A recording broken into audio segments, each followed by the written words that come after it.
चारों तरफ फैली हुई हरियाली, पक्षियों की चहचहाहट, पक्षी ले रहे हैं विश्राम, और इसी के बीच में हम हाजिर हैं आपका पसंदीदा कार्यक्रम कृषि दर्शन लेकर।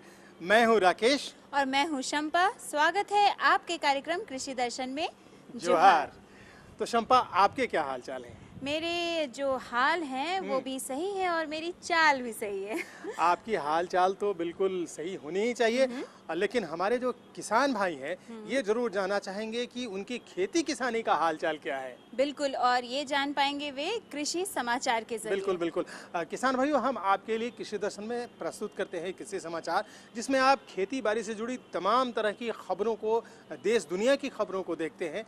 तकनीकी जो नई खेती में आ रही है उसके बारे में जानकारी हासिल करते हैं, और जो आपका बाजार है उसके भाव की स्थिति के साथ साथ मौसम का मिजाज भी देखते हैं। तो आप के लिए ये बहुत जानकारी उपयोगी है ना शंपा? हाँ, तो देर ना करते हुए देखते हैं आपकी उपयोगी वाली ये जानकारी भरा कार्यक्रम कृषि समाचार। नमस्कार, कृषि समाचार में आपका स्वागत है। मैं हूं दीप्ति रेखा। केंद्रीय कृषि मंत्रालय ने 2012-13 को बागवानी वर्ष घोषित किया है। एक पायलट परियोजना के रूप में बागवानी से जुड़े उत्पादों को आसानी से लाने ले जाने के उद्देश्य से एक बागवानी रेल यात्रा की शुरुआत भी की गई है। कुपोषण का एकमात्र समाधान है पौष्टिक आहार। झारखंड के जागरूक किसान कुपोषण का मुकाबला करने के लिए एक नई कृषि पद्धति का सहारा ले रहे हैं, जिसका नाम है पोषण वाटिका।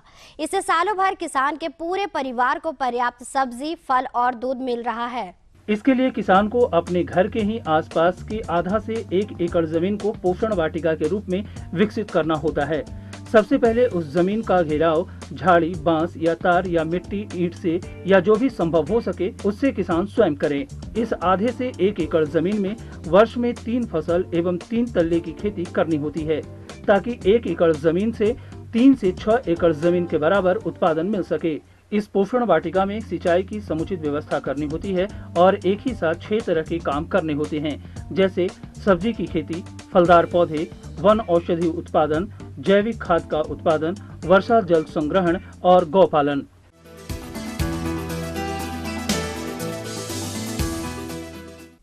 कभी बारिश तो कभी धूप। जैसा कि अभी का मौसम है, इस मौसम में बकरियों में परजीवी रोग फैलने का खतरा ज्यादा होता है। इससे बचाने के लिए बकरियों के आवास को बिल्कुल स्वच्छ रखें, आसपास के नाले को साफ रखें, जल जमाव ना होने दें और हरे चारे में दिए जाने वाले घास को अच्छी तरह धो लें। धूप दिखा दे तभी खाने के लिए दें। बकरी पालन कर रहे किसान इस बात को लेकर सतर्क रहें कि जब बारिश का मौसम हो या बरसात समाप्ति के कगार पर हो, तब ऐसी स्थिति में बकरियों के आवास के आसपास जमा हुआ पानी या गंदगी बकरियों में होने वाले परजीवी जनित रोग का खतरा बढ़ा देता है। परजीवियों से अपने बकरियों को बचाने का सबसे आसान तरीका है जल जमाव और गंदगी पर नियंत्रण। किसान भाई, जहाँ पर भेड़ बकरी रखते हैं उस घर को बहुत अच्छे से आप साफ सुथरा रखिए। कहीं पर गंदगी नहीं रहना चाहिए।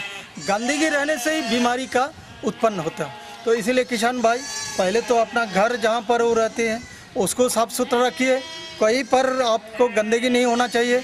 इसका बाद जो आसपास में जो नाली है उसमें हमेशा पानी जमा नहीं रहना चाहिए। फ्रेंच बीन 2 तरह के पौधों से प्राप्त किया जाता है, एक झाड़ीदार और दूसरा बेलदार। झारखंड के किसान फ्रेंच बीन से अधिक उपज पाना चाहते हैं तो दोनों फ्रेंच बीन के उन्नत प्रभेद लगाएं। झाड़ीदार किस्म के लिए जाइंट स्ट्रिंगलेट्स, कंटेडर, पूसा पार्वती, अर्का कोमल, पत अनुपमा और प्रीमियर तथा बेलदार किस्म के लिए केंटुकी, वंडर, पूसा हिमलता और SVM1 लगाएं। झाड़ीदार फ्रेंच बीन की उन्नत किस्मों की बुआई के लिए 80 से 90 किलोग्राम बीज प्रति हेक्टेयर और बेलदार फ्रेंच बीन के उन्नत किस्मों की बुआई के लिए 25 से 30 किलोग्राम बीज प्रति हेक्टेयर लगाई जाती है। झाड़ीदार किस्मों की बीज की बुआई के लिए पंक्ति से पंक्ति की दूरी 45 से 60 सेंटीमीटर तथा बीज से बीज की दूरी 10 से 15 सेंटीमीटर होनी चाहिए, लेकिन बेलदार किस्मों के लिए पंक्तियों के बीच 100 सेंटीमीटर का फासला जरूरी है। इन प्रभेदों की औसत उत्पादन क्षमता 75 से 100 क्विंटल प्रति हेक्टेयर है। साथ ही 10 से 15 क्विंटल प्रति हेक्टेयर की दर से बीज भी प्राप्त हो जाता है।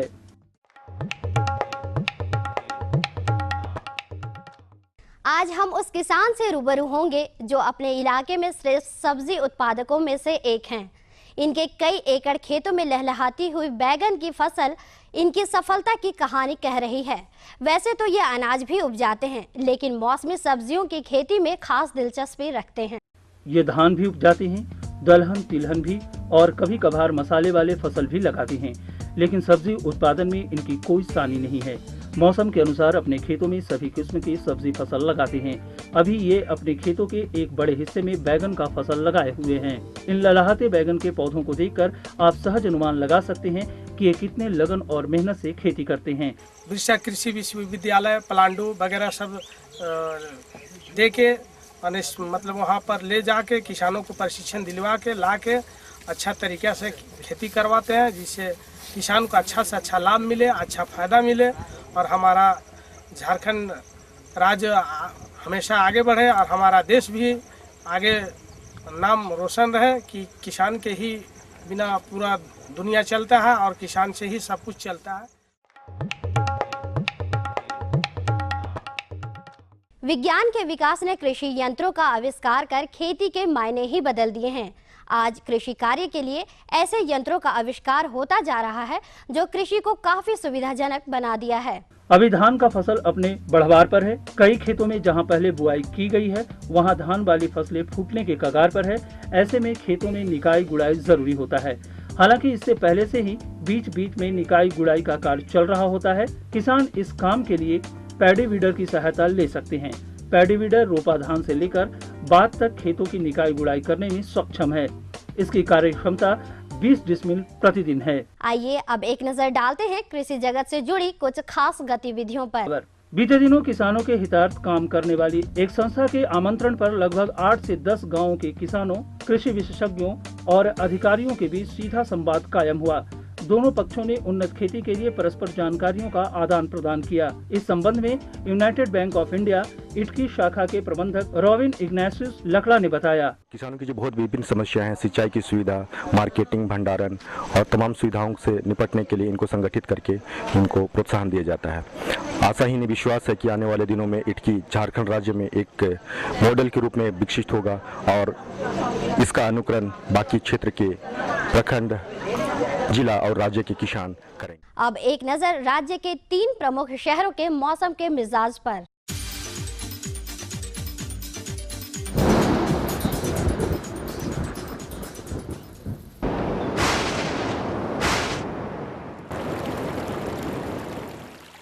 आज राज्य के 3 प्रमुख नगरों के 10 तापमान इस प्रकार हैं। रांची का न्यूनतम तापमान 21.4 डिग्री सेल्सियस, अधिकतम तापमान 31.4 डिग्री सेल्सियस। जमशेदपुर का न्यूनतम तापमान 25.8 डिग्री सेल्सियस और अधिकतम 32.8 डिग्री सेल्सियस।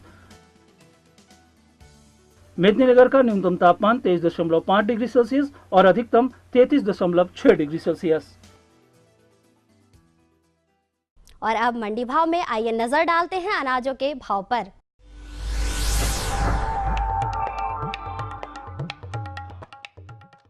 आज कृषि उत्पाद बाजार समिति पंडरा रांची में दर्ज किए गए विभिन्न खाद्यान्नों के थोक भाव इस प्रकार हैं। चावल मोटा 1840 रुपए से 2050 रुपए, चावल मध्यम 2050 रुपए से 2200 रुपए, चावल उत्तम 2300 रुपए से 2600 रुपए, गेहूं 1420 रुपए से 1530 रुपए, चना 5000 रुपए से 5100 रुपए, दाल अरहर 6150 रुपए से 7150 रुपए, दाल मसूर 4200 रुपए से 4600 रुपए, दाल चना 5800 रुपए से 6250 रुपए, सरसों तेल 10150 रुपए से 10250 रुपए, चीनी 3620 रुपए से 3720 रुपए, आलू 1200 रुपए से 1300 रुपए और प्याज 950 रुपए से 1050 रुपए प्रति क्विंटल रहा। कृषि समाचार में आज इतना ही। अगले दिन अगले अंक में फिर मुलाकात होगी कुछ ताजा तरीन खबरों के साथ। तब तक के लिए दीजिए इजाजत। नमस्कार, जोहार। संपा, कृषि समाचार में तो आज हमने बहुत अच्छी जानकारियां ले ली। बिल्कुल तकनीकी जानकारी मिली, जैसे आपने शुरू में ही कहा कि मंडी का भाव जाना, मौसम के मिजाज के बारे में भी जाना, लेकिन अब हमारे कार्यक्रम में आगे क्या है? अरे हमारे कार्यक्रम में आज बहुत सारी जानकारियां हैं शंपा, लेकिन किसान भाइयों इसके पहले हमें लेना पड़ेगा एक छोटा सा विराम। आप देखते रहिए कृषि दर्शन, हम मिलते हैं इस छोटे से विराम के बाद। ये लो और बताओ। बस। अरे ये क्या भैया जी, बस इतनी सी रासायनिक खाद? किसानी छोड़ रहे हो क्या? किसानी नहीं, नादानी छोड़ रहे हैं। मिट्टी की जांच कराई है।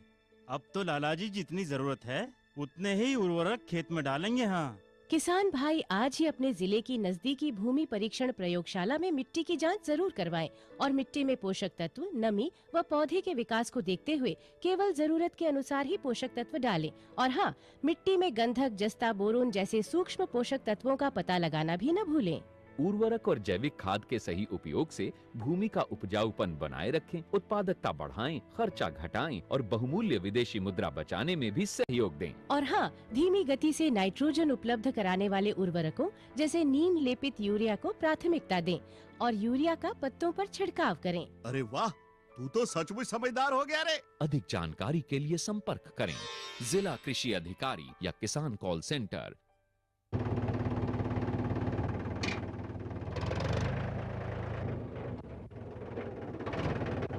अरे हरकू वाह, बीज, कीटनाशक और आज खाद भी।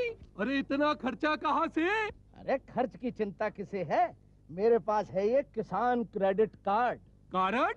अरे बैंकों द्वारा जारी इस कार्ड से किसान उसकी सीमा तक की रकम कभी भी बैंक से निकलवा सकता है और खेती बाड़ी की सामग्री कभी भी खरीद सकता है। कर्ज के झंझट से भी छुटकारा और तो और बिजली के बिलों का भुगतान, डीजल इससे खरीदना और आसान हो गया है। तो हर को भैया एक कार्ड मेरे लिए भी। किसान क्रेडिट कार्ड के लिए नजदीकी बैंक से संपर्क करें और पाएं ढेर सारे लाभ। विराम के बाद स्वागत है आप ही के कार्यक्रम कृषि दर्शन में। तो राकेश जी ने पहले ही कहा था कि हमारे कार्यक्रम में आपके लिए है ढेर सारी जानकारियाँ। तो जानकारी किस बात की है राकेश जी? देखो भाई, ऐसा है कि इस समय जो हमारे किसान भाई हैं वो मड़ुआ की फसल जो है वो अगर लगाए हुए रहेंगे, हमको लगता है कि इस समय मड़ुआ की फसल तैयार होने को है। तो मड़ुआ की फसल अगर हमारे किसान भाई लगाते हैं तो उसमें कुछ रोग लगते हैं और अगर उनका उपचार नहीं किया जाए तो ये तैयार फसल भी बर्बाद हो सकती है। तो इसलिए हमारे किसान भाइयों को इसके संबंध में जानकारी होना यानी अब जो जानकारी हम देने वाले हैं आपको वो है कि मड़ुआ के फसल में जो लगने वाले रोग हैं उनका उपचार कैसे किया जाए और उपचार कैसे किया जाए इस बारे में जानकारी देंगे हमारे विशेषज्ञ। आप बताइए। डॉक्टर सविता एक्का।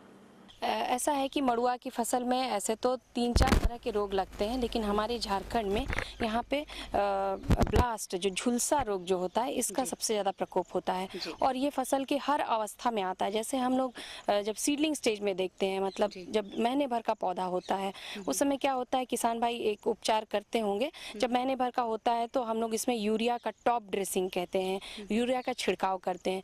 यूरिया के छिड़काव करने से ये जो बीमारी जो है ये पौधे में बहुत तीव्रता से आती है।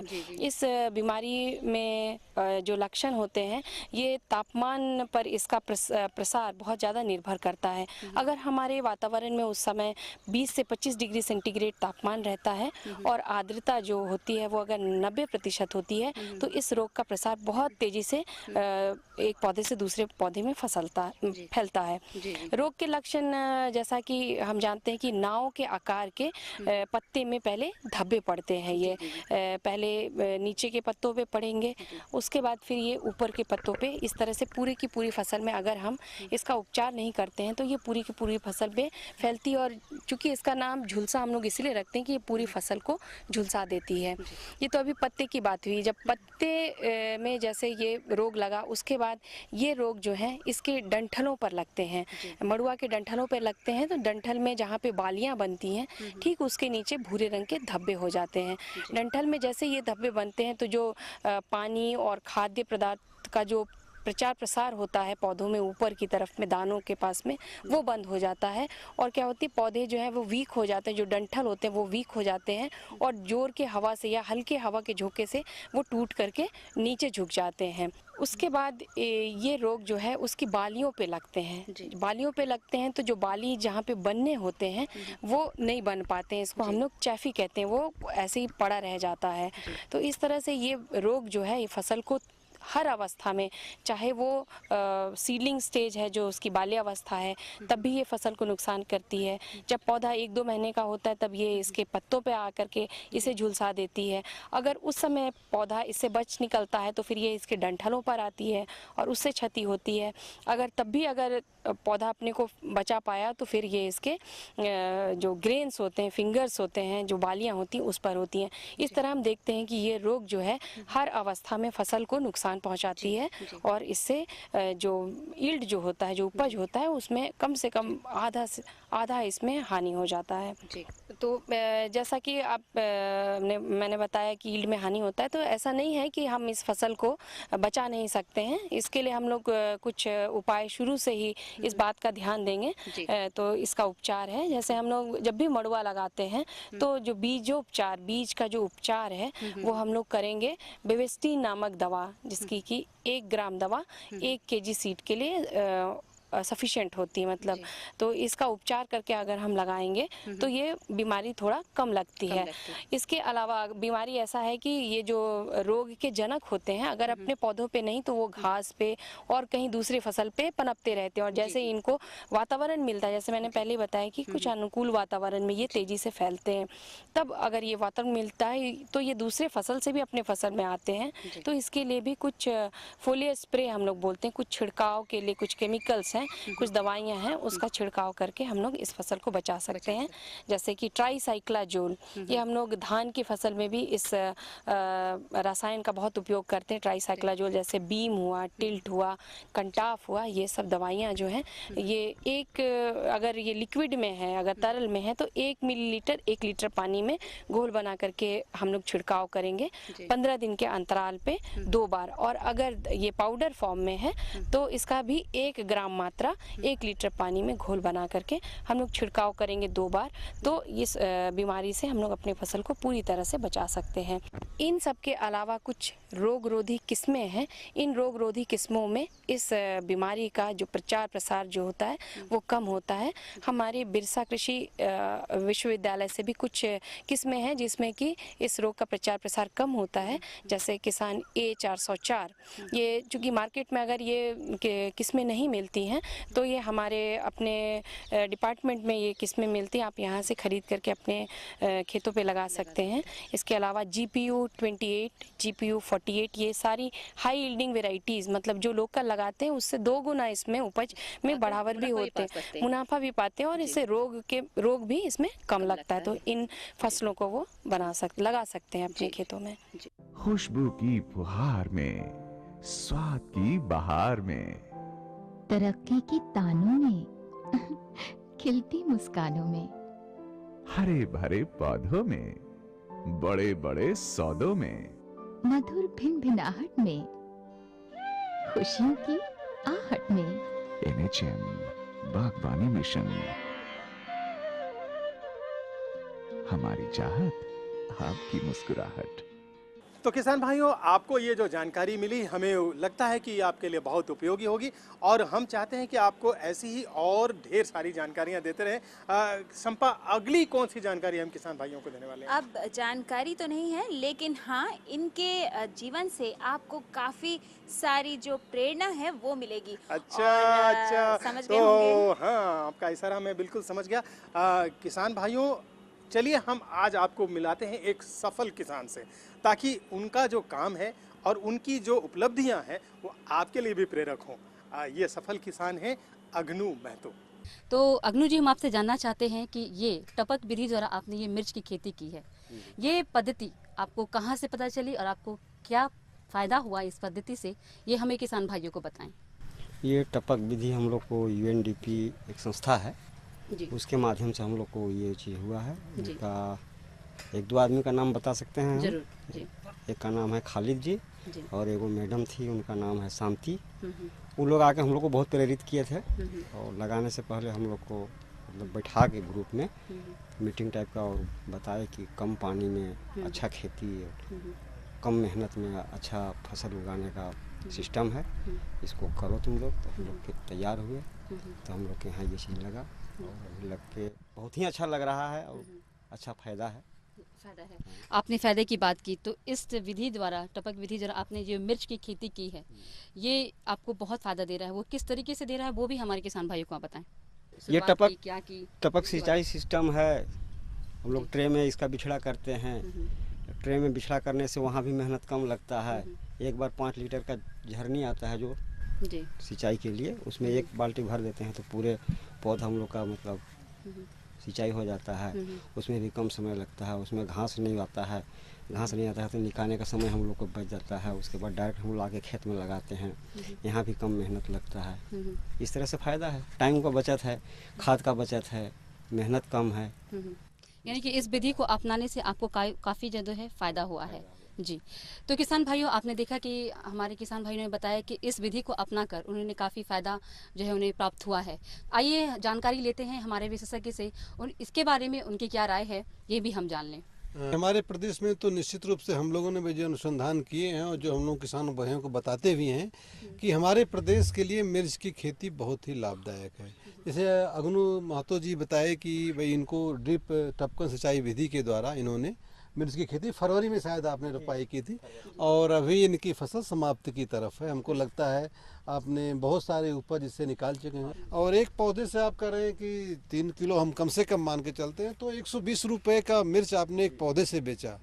अब आप एक पौधे की बात कर रहे हैं, एक पौधे से इन्होंने 120 रुपये की मिर्च बेचा और अगर आप इसमें 1 हेक्टेयर में लगाते हैं तो कम से कम 30,000 पौधे तो आ ही जाते हैं। 2.5 एकड़ में 2.5 एकड़ में इतने पौधे आ जाते तो आप अगर इसको गुणा करके देखिए तो हम तो कहते हैं कि 2.5-3 लाख रुपए प्रति हेक्टेयर से कम का मुनाफा मिर्च की खेती में नहीं है। तो जो किसान भाई महतो जी की बात से, हमारी बात से प्रेरित होंगे और निश्चित रूप से मिर्च की खेती हमारे प्रदेश में अवश्य करेंगे। हमारा संदेश उन किसान भाइयों के लिए भी है जिनके पास पानी का साधन है ही नहीं है। कुआं, देखिए हमारे प्रदेश में सिंचाई के साधन में मुख्य रूप से कुआं ही प्रयोग करते हैं। नहर की उतनी सुविधा नहीं है, ट्यूबवेल्स बहुत कम है। औसत रूप से हम देखते हैं आंकड़ों को तो 10% क्षेत्र ही सिंचित है हमारे प्रदेश में। तो जो किसान भाई मेरी बात को सुन रहे होंगे, निश्चित रूप से वो अगर बरसात के मौसम में भी मिर्च की खेती वो करते हैं तो खाली अगर वो मई के आसपास अगर इसकी रोपाई कर दें मिर्च का और 1 महीने से 1.5 महीने के बीच अगर पौधे को आप पानी दे के जिंदा रखिए, किसी तरह से पौधे को जिंदा रखिए, तो आने वाले जुलाई अगस्त करीब जून के तीसरे सप्ताह से बारिश शुरू हो जाती है तो आप बरसात में भी मिर्च की खेती करके बिना पानी के अच्छा लाभ कमा सकते हैं। और बरसात में तो हम तो लगता है कि 50-60 रुपये किलो से कम मिर्च का औसत मूल्य नहीं रहता है। जो भी मिर्च आप अगर जुलाई अगस्त में बेचे होंगे आपको 60 रुपये का एवरेज मिला होगा कम से कम। तो जो किसान भाई मेरी बात को सुन रहे हैं और उनके पास इच्छा है मिर्च की खेती से अच्छा मुनाफा कमाने के लिए, वो किसान भाई हमारे प्रदेश में बरसात का मौसम अगर पकड़े मिर्च की खेती के लिए तो जैसे अग्नू भाई हमारे कमा रहे हैं पैसा, इनके पास कुएं की व्यवस्था है और पानी को सही ढंग से इन्होंने ड्रिप के द्वारा प्रयोग किया टपकन सिंचाई विधि से। क्योंकि अगर आपको सुविधा नहीं मिली होती ड्रिप टपकन सिंचाई विधि की तो आप कुएं से खेती नहीं कर सकते थे, उतना पानी नहीं मिल पाता आपको। तो निश्चित रूप से अग्नू भाई आप बरसात में भी इसकी खेती करके देखेंगे जहां पानी नहीं है और उन किसान भाइयों को प्रेरित करेंगे कि बरसात में भी मिर्च की खेती करें तो वो भी मिर्च की खेती से बहुत अधिक मुनाफा कमा सकते हैं। अग्नू जी, हम आपसे जानना चाहते हैं कि जैसे आप जैसे ही कुछ ऐसे नए किसान होंगे जो इस पद्धति को अपनाकर ज़्यादा से ज़्यादा लाभ उठाना चाहते हैं, तो आप अपने विचार उनको बताइए कि आप किस तरीके से इस विधि को अपनाएं कि उनको भी आपकी तरह फ़ायदा हो, वो भी इन तकनीकों को इस्तेमाल करके उनको भी बहुत फ़ायदा वो मार्केट से ये कर सकते हैं। उनके बारे में भी आप हमें कि इसके मतलब क्या कहिएगा, दूसरे को प्रेरित करना है जी, ये तो ज़रूरी भी है। और ऐसे भी हम लोग 25 किसान हैं जानों में, 25 हम लोग एक जगह मिलते हैं, बैठते हैं। कोई भी चीज़ लगाने से पहले हम लोग बोलते हैं कि क्या लगाना है क्या नहीं लगाना है। और किसी का भी खेत में कोई तरह का बीमारी होता है तो लोग बोलता है कि हमारा ऐसा बीमारी हुआ है तो उसको दवाई बता दिया जाता है कि इस तरह से दवाई आप दीजिए। इस तरह होता है। किसान भाइयों, आपने देखा कि अग्नू जी ने किस तरीके से खेती की और हमारे विशेषज्ञ डॉक्टर साहब ने आपको कितनी अच्छी जानकारियाँ दी। आशा करते हैं कि ये जानकारी से आप ज़रूर लाभ उठाएंगे। अगले अंक में कुछ नई और जानकारी के साथ हम आपके सामने फिर उपस्थित होंगे। तब तक के लिए दीजिए इजाज़त। नमस्कार। तो शंपा, किसान भाइयों को ये कार्यक्रम तो बहुत अच्छा लगा होगा। बिल्कुल, आज के हमारे कार्यक्रम में बस इतनी ही है, लेकिन उम्मीद है कि इन सारी जानकारियों से, साथ ही अग्नू महतो किसान जो सफल किसान हैं, उनके जीवन से भी आपको काफ़ी फ़ायदा मिलेगा और आगे बढ़ने की प्रेरणा भी मिलेगी। तो अब तो जाने का वक्त हो गया है, लेकिन जाते जाते हमारा एक काम अभी भी बाकी है, वो बताइए क्या है? बिल्कुल बिल्कुल किसान भाइयों, देखिए हम चाहते हैं कि कृषि दर्शन का हर अंक आपके लिए बहुत उपयोगी हो। जैसे अभी आपके लिए उपयोगी जानकारियां दी, हम चाहते हैं कि आपकी जो बात है वो भी हम तक पहुंचे, ताकि हम कार्यक्रम को और बेहतर बना सकें। और इसके लिए बहुत आवश्यक है कि आप हमें चिट्ठी लिखें, और चिट्ठी आपकी हम तक पहुंचे, इसके लिए ज़रूरी है कि हमारा पता आपके पास हो। तो फिर फटाफट लिख डालिए हमारा पता। हमारा पता है कार्यक्रम कृषि दर्शन, कृषि प्रकोष्ठ, द्वारा केंद्र निदेशक, दूरदर्शन केंद्र, रातू रोड, रांची। पिन संख्या 834001। तो किसान भाइयों, कृषि दर्शन के आज के अंक में बात तो सिर्फ इतनी ही है, लेकिन आप अपने खेतों में, अपने घर में, हर जगह पानी बचाइए, क्योंकि पानी है तो जिंदगानी है। इसी संदेश के साथ कृषि दर्शन की पूरी टीम को यहीं दीजिए इजाज़त। नए अंक में नई जानकारियों के साथ शंपा होगी, मैं हूँगा और होगा आपका कार्यक्रम कृषि दर्शन। जोहार।